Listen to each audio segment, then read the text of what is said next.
Réinventons demain, le magazine du développement durable de Radiolac. Avec SIG, votre partenaire privilégié pour vous accompagner avec des solutions locales et durables. Bonjour à tous et bienvenue sur Radiolac pour cette première émission. Réinventons demain avec SIG, première émission de l'année 2022 évidemment. Et il est temps d'accueillir celle qui va me rejoindre chaque mois, comme ça a été le cas l'année dernière, Isabelle Dupont-Zamperini. Bonjour Isabelle. Bonjour, bonne année. Mes meilleurs vœux également pour cette nouvelle année 2022 que nous allons passer ensemble chaque mois durant 1 heure. Réinventons demain s'intéresse au développement durable. On va parler aujourd'hui d'éclairage avec nos différents invités, Isabelle. Oui, de l'éclairage public avec Olivier Pavesi. Vous êtes responsable de l'éclairage public à SIG. Bonjour. C'est ça, bonjour et bonne année à tous également. Merci, pareillement. Jean-Luc Zuffray, vous êtes chargé de projet à l'éclairage public à SIG. Oui, en effet, tout à fait. Bonjour à tous et bonne année. Merci, bonjour. Olivier Pavesi, alors vous construisez, vous exploitez, vous entretenez l'éclairage public dans le canton de Genève. Mais c'est quoi l'éclairage public ? Alors l'éclairage public, c'est principalement l'éclairage des routes, des places et des chemins, mais pas uniquement. On participe aussi à la mise en valeur du patrimoine urbain. Donc on réalise des éclairages d'églises, des éclairages fontaines, tout ce qui est du patrimoine. Et nous sommes actifs aussi sur les éclairages des installations sportives, qui est une prolongation finalement du métier de l'éclairagiste. Il nous arrive aussi régulièrement de faire des éclairages de type industriel ou aéroportuaire, comme l'aéroport de Genève par exemple, où on a réalisé quelques installations. Quand on parle de patrimoine urbain, c'est les monuments, ça peut être la cathédrale, une jolie mairie dans une commune. Exactement, tous les bâtiments principalement publics, c'est surtout sur ces objets-là sur lesquels nous sommes également actifs. Alors dites-moi, est-ce que c'est vrai, c'est à SIG qu'on allume ou qu'on n'allume pas l'éclairage public ? Vous avez la commande cantonale ? Alors oui, tout à fait. SIG est responsable de l'enclenchement et du déclenchement des réseaux d'éclairage public. Alors c'est pas un bouton on appuie tous les soirs, c'est quand même des systèmes qui sont automatisés. En fait, on mesure les quantités de lumière qui sont résiduelles et on enclenche quand il commence à peu près à faire nuit, si j'ose dire, et puis on déclenche quand il commence à faire jour. Après, selon les besoins et les volontés des clients, on a plusieurs fonctions à disposition qui nous permettent de couper l'éclairage à minuit, de faire de l'extinction nocturne ou d'adapter par exemple les éclairages des arrêts de bus en fait sur... Les arrêts de bus, parce que c'est vous qui vous occupez il doit y avoir un éclairage particulier aux arrêts de bus ? Donc en fait on enclenche les arrêts de bus uniquement pendant les heures des transports publics. Donc, c'est-à-dire jusqu'à minuit. Grosso modo, 1 heure. On coupe entre 1 heure et 5 heures du matin. Et puis, si par exemple, comme vous avez la commande, bon, ça, c'est pas un bouton, mais on souhaite éclairer une commune, puis pas la commune voisine, c'est possible, ça ? Alors ça, c'est très compliqué parce qu'on doit le faire manuellement. On est obligé, si une commune souhaiterait éteindre pour un soir, on serait absolument obligé de faire ces opérations manuellement parce qu'on commande la totalité du canton en même temps. D'accord. Il ne faut pas se tromper dans les boutons, hein. Ça on l'a bien compris, parce que ça a l'air d'être un réseau absolument tentaculaire, automatisé, évidemment, mais ça reste quand même une grosse machine. Puis alors, vous êtes propriétaire des candélabres, de tout ce qui permet d'éclairer le domaine public ?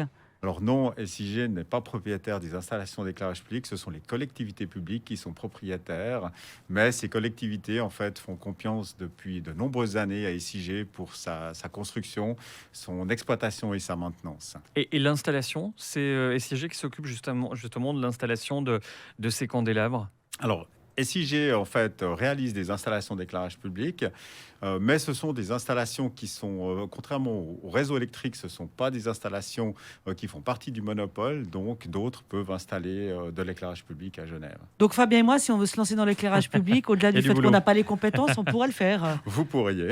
Voilà, on va y réfléchir le temps d'une pause et puis on va se retrouver dans quelques instants pour parler évidemment éclairage public. C'est la première thématique de cette émission pour la première de l'année. N'hésitez pas à réagir d'ailleurs sur le WhatsApp de Radiolac 079 91 8 3000. Réinventons demain sur Radiolac avec SIG. Nous parlons aujourd'hui jusqu'à 15h d'éclairage public. Cette émission sera retrouvée bien évidemment, comme c'est le cas à chaque fois, en podcast sur radiolac.ch. L'éclairage public qui nous occupe donc aujourd'hui durant 1 heure, Isabelle Dupont-Zamperini, avec également des invités en studio. Oui, l'éclairage public, histoire de mettre un peu de lumière dans notre cœur, C'est vrai. pendant ce mois de janvier où les nuits sont encore longues. Olivier Pavesi, vous êtes responsable de l'éclairage public à SIG. C'est qui décide de savoir ce qu'on doit éclairer ou pas dans le domaine public? Alors, ce sont les collectivités publiques qui décident ce qu'elles veulent éclairer ou pas, donc les propriétaires des routes finalement. Et lorsqu'elles décident d'éclairer, en fait, elles ont des normes qui sont à respecter. Et là, nous sommes à disposition pour les accompagner, pour pouvoir étudier l'éclairage des routes conformément aux recommandations qui existent. Mais est-ce qu'il y a par exemple des obligations légales d'éclairer certains endroits? Je pense aux tunnels autoroutiers ou des routes cantonales. Alors, il existe, pour les routes, il n'existe aucune obligation légale d'éclairer. C'est vraiment une décision des collectivités publiques. Et puis, pour les autoroutes, c'est un tout petit peu différent parce qu'effectivement, les tunnels autoroutiers doivent être éclairés et font partie d'une législation pour cela. Alors, l'éclairage public, c'est aussi un vaste débat dont on entend de plus en plus parler. Faut-il réduire la quantité de lumière apportée? Faut-il réduire, en tous les cas, peut-être aménager des zones avec moins d'éclairage public? C'est l'une des questions qu'on a posées justement à nos auditeurs. Pour eux, quelles étaient finalement les évolutions possibles de l'éclairage public? Écoutez leur réaction. Moi, je pense que l'éclairage public, le soir, ça serait sympa qu'il soit efficace quand il y a quelqu'un et qu'il s'éteigne quand il n'y a personne. On a les moyens et les capacités de faire ça. Ça permettrait aux personnes d'être assurées quand elles se baladent en ville, dans les coins sombres. La lumière s'éclaire. Quand il n'y a plus personne, ça s'éteint. Ça ferait des économies. On a les moyens techniques de faire ça. Et puis, ça permettrait à l'éclairage public aussi d'avoir la flore et la faune qui vivent mieux. Et nous, les êtres humains. Et ça ferait une économie d'énergie assez intéressante, il me semble. Bonjour Radio Lac, c'est Alexandre. Je voulais juste réagir par rapport aux éclairages. Je trouve que en ville, la nuit, c'est pas mal comme ça. Par contre, c'est vrai qu'un peu à l'extérieur de la ville, réduire un peu, ça ferait pas de mal. C'est vrai que pour la faune, c'est pas mal. Et surtout éviter qu'en journée, il y ait des lampadaires qui restent encore allumés parce que ça arrive encore trop souvent, malheureusement, je vois ça. Bonjour Radio Lac, bonjour les auditeurs, c'est Laurent à l'appareil. Je voulais réagir par rapport à l'éclairage public et notamment au sentiment de sécurité lorsqu'on baisse l'éclairage dans une rue. Je pensais qu'il y aurait un sentiment justement d'insécurité qui allait s'installer et j'ai lu une étude qui affirmait le contraire, que les gens étaient plus vigilants ou alors peut-être que justement on avait moins de problèmes dans une rue qui est moins éclairée, même au niveau peut-être des cambriolages, parce que justement la personne qui voudrait venir commettre un larcin serait obligée d'utiliser peut-être une lampe de poche pour pouvoir se déplacer et qui serait par conséquent plus repérable. Voilà, merci à nos auditeurs qui ont pris le temps de partager leur avis en ce qui concerne l'éclairage public. Il y a beaucoup de choses, évidemment, qu'on a pu entendre dans ces propos d'auditeurs, et notamment cet éclairage intelligent, cet éclairage automatique. Est-ce que c'est finalement l'éclairage public du futur? Est-ce qu'on peut imaginer de l'éclairage qui se fait en fonction de l'affluence des rues ou des routes? Olivier Pavesi. Alors, on commence depuis quelques années à réaliser ces premières installations. Ce qu'il faut savoir, c'est que les éclairages sous détection, en fait, fonctionnent pour des endroits relativement piétonniers où vous avez des faibles densités de circulation et une circulation qui roule à une vitesse assez limitée, mais ne fonctionne pas forcément sur des grands boulevards ou avenues où les routes circulent, où les gens circulent rapidement. Ça clignoterait sinon sans arrêt, non? Alors, Pardon.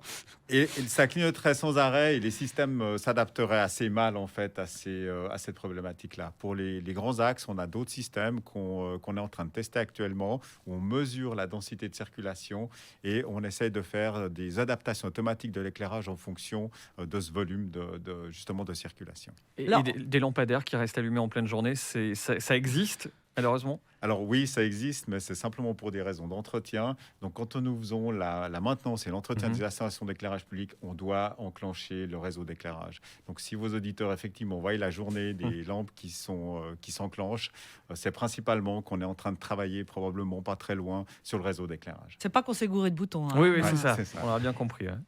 Jean-Luc Giffray, on a entendu les auditeurs, l'éclairage public peut aussi rimer avec sécurité ou alors pas d'éclairage, sentiment d'insécurité. Personnellement, moi, si je me balade dans la rue dans le noir, j'avoue que je me sens pas très rassurée.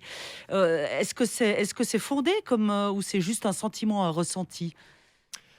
Euh, oui, alors nous n'avons pas, enfin je n'ai pas connaissance en tout cas d'études spécifiques sur ces sujets, mais le retour que nous avons de nos clients, des communes, c'est que on n'a pas remarqué d'augmentation d'actes d'incivilité sur les zones qui ne souffrent de, de manque d'éclairage ou de coupure d'éclairage. Alors, la commune de Bernay a des endroits où l'éclairage public est diminué à partir d'une certaine heure. Qu'est-ce qui motive une collectivité publique à s'engager dans une meilleure gestion de son éclairage public? Eh bien, il y a, je dirais, trois éléments. Le premier, c'est l'économie d'énergie, diminuer leur consommation d'énergie. Et puis, il y a également tous les aspects écologiques, c'est-à-dire lutter contre la pollution lumineuse et également préserver la biodiversité. Et clairement, on fait des économies d'énergie. Une des auditrices le disait, on va faire des économies. C'est vrai qu'on s'inscrit actuellement dans des politiques où il faut mieux consommer, mais moins consommer. Est-ce que l'éclairage public est très énergivore ou pas? Alors, l'éclairage public représente 0,65% de la consommation totale du canton de Genève. Donc, ce n'est pas un chiffre qui est très élevé, mais c'est un chiffre qui se voit et qui est quand même très sensible. Actuellement, lorsque nous faisons des audits de rénovation de réseaux d'éclairage public, on arrive à réduire la consommation d'énergie entre 50 et 70% de la valeur actuelle. Parce que vous installez des ampoules qui sont plus écologiques, c'est ça ou... Alors, il y a plusieurs phases. On va dire qu'on essaie d'éclairer juste. Pour éclairer juste, on va déjà éclairer au bon endroit, c'est-à-dire sur la zone éclairée, sur la route et pas à côté. On va éclairer ce qu'il faut, c'est-à-dire qu'on va respecter les normes et on va éclairer juste, ni plus ni moins. Et puis, on va éclairer également au bon moment, c'est-à-dire qu'on va également adapter l'éclairage en fonction de l'évolution de la circulation ou des cheminements sur ces secteurs. Donc, dans une commune où on va supprimer l'éclairage, ça sera plutôt, ou le diminuer, ça sera plutôt à des heures de petite affluence, je ne sais pas, entre 1h et 5h du matin, par exemple, c'est comme ça? Tout à fait, tout à fait. La plage horaire est encore à définir, mais elle varie entre 20h, 22h jusqu'à 5h, 6h du matin, où on peut soit diminuer, soit réduire l'intensité de l'éclairage. Olivier Pavesi, vous m'avez parlé des abribus, dont on va couper l'éclairage quand les bus ont terminé. C'est une obligation légale d'éclairer les abribus ou c'est plutôt par... Alors, les abribus sont éclairés, c'est une demande des collectivités pour assurer la sécurité, non seulement des gens qui attendent le bus, effectivement, mais aussi les chauffeurs, en fait, qui veulent voir ce qui se passe pour éviter d'avoir un accident avec un piéton ou quelqu'un qui attendrait le bus. Donc, c'est pas du tout une obligation légale d'éclairer les abribus, et puis on les éteint. Cela permet deux choses. D'abord, évidemment, diminuer la pollution lumineuse et diminuer l'énergie consommée, mais également, ça donne un signe, en fait, qu'il n'y a plus de transports publics qui vont passer. Aujourd'hui, ce n'est pas tous les abribus qui sont éclairés comme ça, c'est les grands axes, mais c'est les raisons principales pour lesquelles on fait cela. Alors là, on parle d'économie d'énergie, de l'éclairage public, évidemment. Je pense qu'il faudrait aussi se poser la question de l'éclairage de ces magasins, de ces bâtiments qui restent parfois allumés toute la nuit. Et c'est vrai qu'une vitrine allumée à 3h du matin, on peut se poser légitimement la question de savoir si c'est vraiment utile. Donc il y a peut-être aussi quelque chose à faire de ce côté-là. Vous parliez de pollution lumineuse. On va justement revenir sur ce thème, sur ce phénomène dans quelques instants et parler d'un bel événement qui a lieu notamment à Genève, qui s'appelle La Nuit est belle. On va en parler dans une toute nouvelle partie de cette émission. Réinventons demain jusqu'à 15h sur Radio Lac. Réinventons demain, le magazine du développement durable de Radio Lac. Avec SIG, votre partenaire privilégié pour vous accompagner avec des solutions locales et durables. Et aujourd'hui, nous parlons éclairage public dans Réinventons demain jusqu'à 15h. Un éclairage public nécessaire, bien évidemment, pour les questions de sécurité notamment, mais aussi décrié, Isabelle Dupont-Zamperini, pour sa pollution lumineuse. Cette pollution lumineuse qui nous empêche, par exemple, en ville, de voir les étoiles en plein été parce que la lumière est telle que, effectivement, on n'a pas de vraie nuit, en tous les cas. Effectivement. Alors, Jean-Luc Zuffray, vous êtes chef de projet éclairage à SIG. Quelles sont les mesures que l'on peut prendre au quotidien pour limiter l'impact de la pollution lumineuse de l'éclairage public? Est-ce que vous avez quelques exemples? Tout d'abord, pour chaque projet, nous devons définir les besoins et les contraintes spécifiques à ce projet.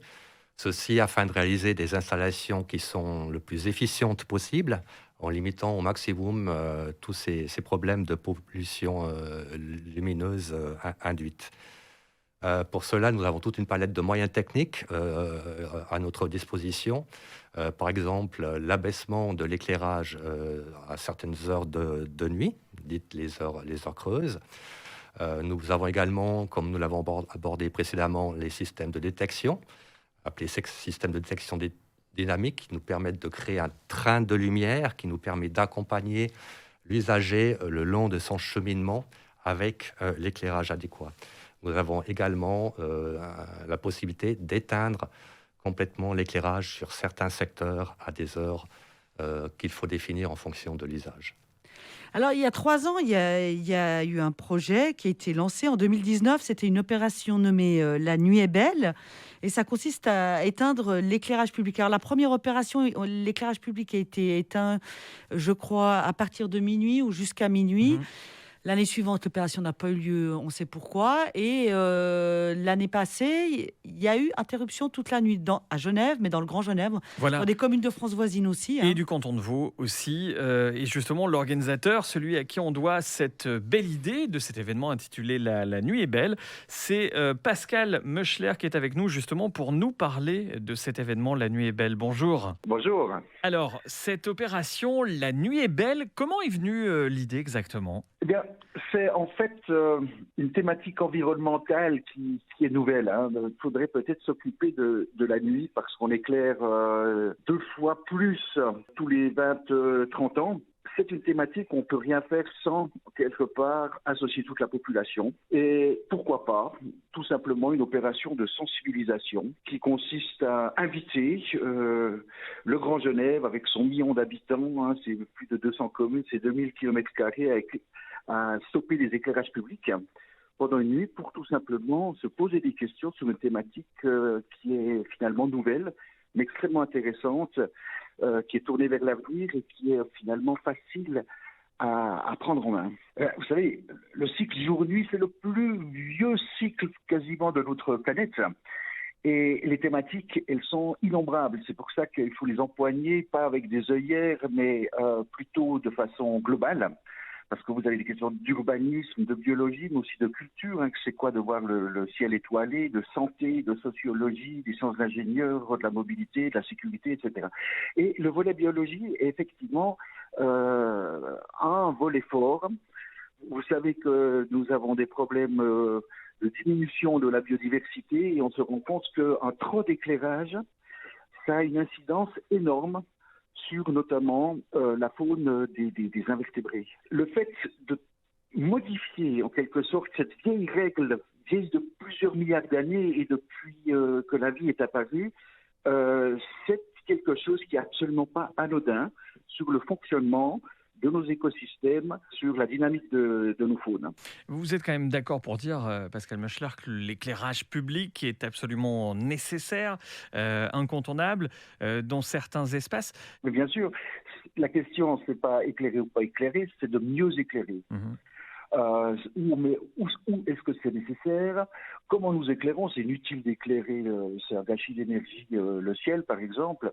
Et puis avec quelle qualité d'éclairage nous travaillons? Donc il y a tout un champ de réflexion où il faut associer la population et toutes sortes de disciplines pour essayer d'améliorer, de trouver finalement, dans un esprit de juste sobriété, la solution la plus optimale. Et là, ce qui se passe sur Genève, c'est quelque chose qui est regardé depuis un peu toute la Suisse et même ailleurs, parce qu'encore une fois, cette thématique est nouvelle et les solutions qui seront dégagées, les enthousiasmes même des uns et des autres, chacun peut agir, est un peu en tête de gondole pour cette thématique. Alors, Jean-Luc Zuffray, on l'entend, ce principe de sensibilisation auprès de la population des nuisances potentielles de l'éclairage public. L'idée fait son chemin. La première fois, on n'a interrompu qu'une partie de la nuit, lors de La Nuit est belle, l'éclairage. La deuxième fois qu'on a pu le faire, c'était toute la nuit. C'est une idée qui commence à faire son chemin ?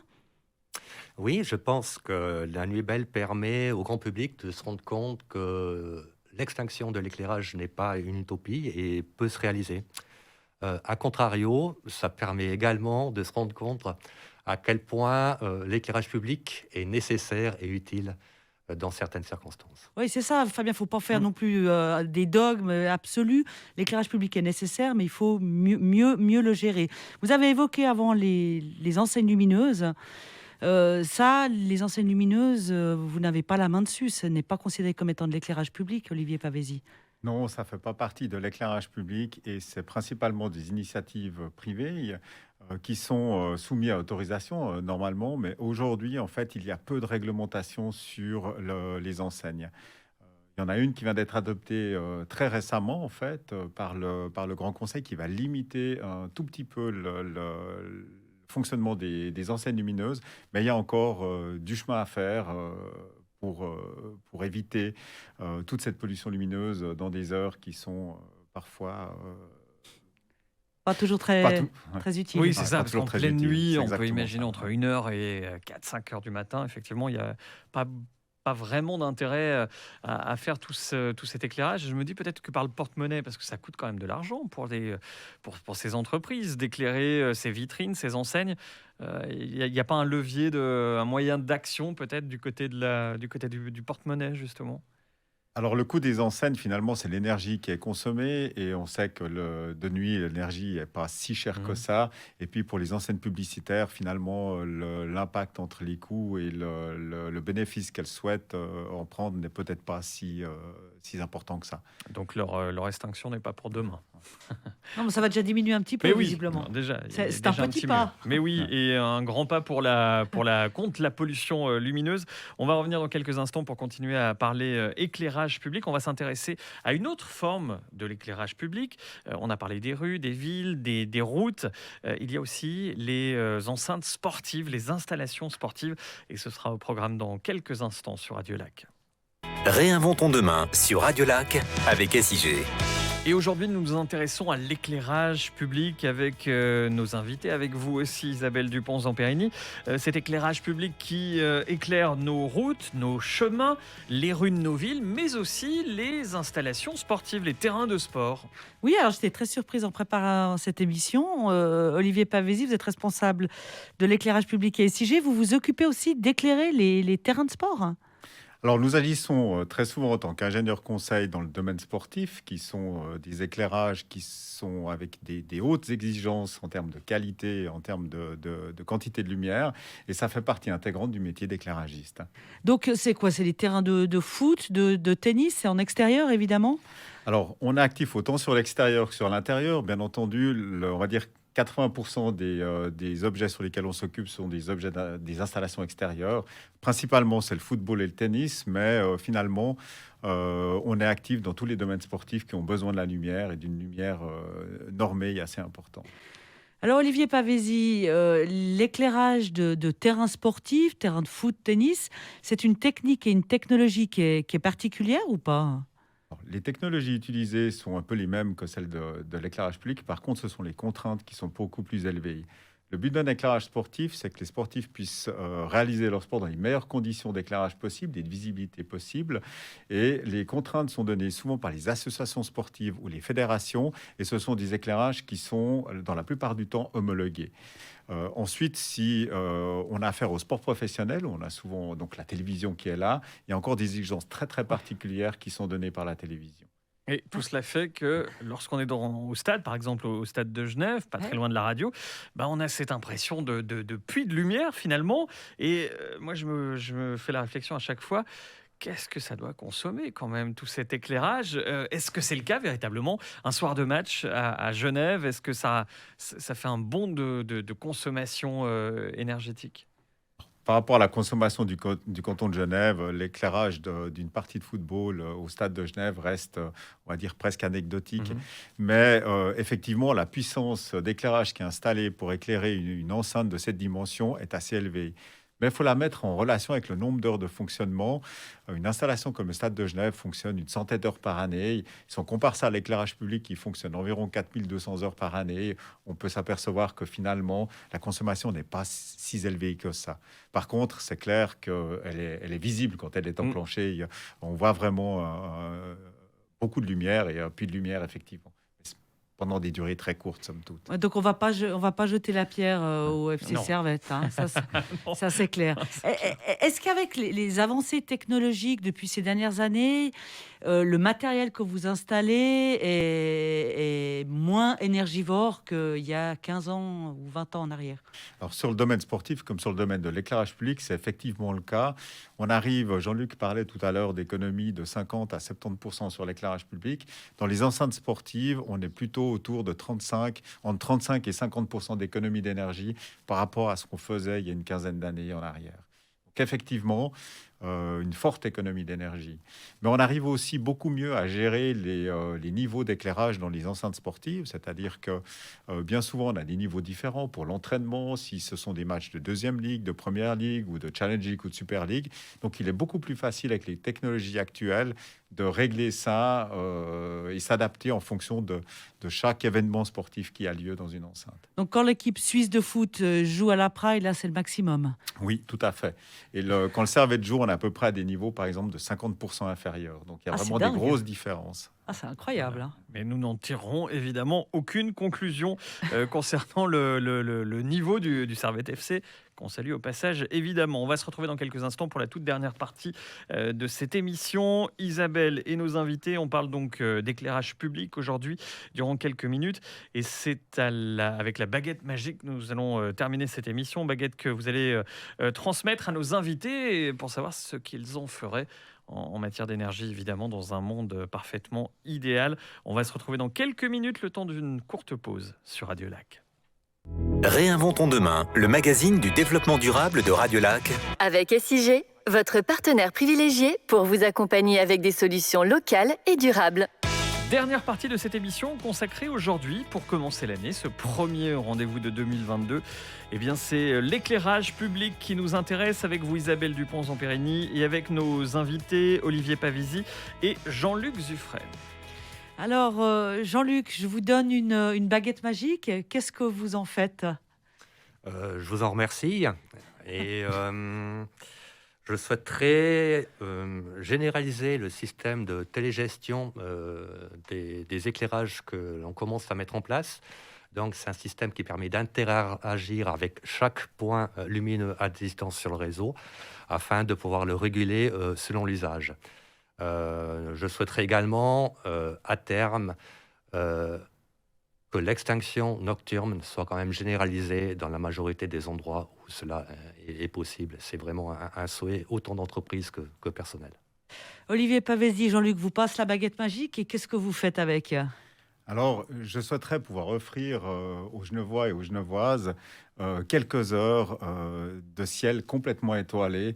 Et pour ça, c'est faire finalement adhérer à ces extinctions nocturnes non seulement l'éclairage public, mais également les initiatives privées, les éclairages privés, les éclairages des enseignes, les éclairages publicitaires, tout simplement pour que chacun puisse revoir en fait pendant quelques heures chaque nuit le ciel étoilé, parce que c'est quand même quelque chose qui est magnifique. Et puis ça peut commencer aussi par des petits gestes quotidiens. Quand on est le dernier à quitter le bureau, on pense bien à tout éteindre. Voilà, quand on quitte des locaux, c'est toujours très bête, mais voilà, c'est les petites choses qui accumulées les unes aux autres, eh bien, peuvent faire évoluer les choses. L'agenda, Isabelle Dupont-Zampérini, avec pour commencer une belle exposition. Oui, au pont de la Machine, elle a lieu du 11, elle a débuté au mois de novembre et elle se tient jusqu'au 10 avril de cette année. C'est les pionniers de l'énergie solaire, des premiers prototypes au milieu du XXe siècle d'ingénieurs passionnés aux essais d'aviation et de navigation à l'énergie solaire. Donc il y a un nombre exceptionnel de projets et de moyens de transport. Vous pourrez les découvrir au pont de la Machine, cela jusqu'au 10 avril. Et puis, plus sportif. Pourquoi pas? Allez. C'est le samedi 5 février à 17h30. Là, on va parler de basket à la salle du Pommier du Grand Saconnet. Et SIG organise son traditionnel Green Game avec les Lions de Genève, qu'on avait reçu dans cette émission, oui. pour sensibiliser le public à l'électricité Vital Vert, 100% écologique et 100% local. Entrée gratuite offerte par SIG. Un petit cadeau sera remis aux 700 premiers. Pour plus d'informations, vous allez sur le Facebook des SIG ou sur notre site internet www.sig-ge.fr. .ch. Voilà un bon argument en tous les cas pour aller encourager et applaudir les Lions de Genève pour cette rencontre, donc salle du Pommier au Grand Saconnet. Ce sera le 5 février à 17h30. À 17h30. Merci donc à nos invités, Jean-Luc Zuffray, Olivier Pavesi et vous, Isabelle Dupont-Zapérini. On se retrouve le mois prochain. Avec plaisir. C'était Réinventons demain, le magazine du développement durable de Radio Lac. Avec SIG, votre partenaire privilégié pour vous accompagner avec des solutions locales et durables.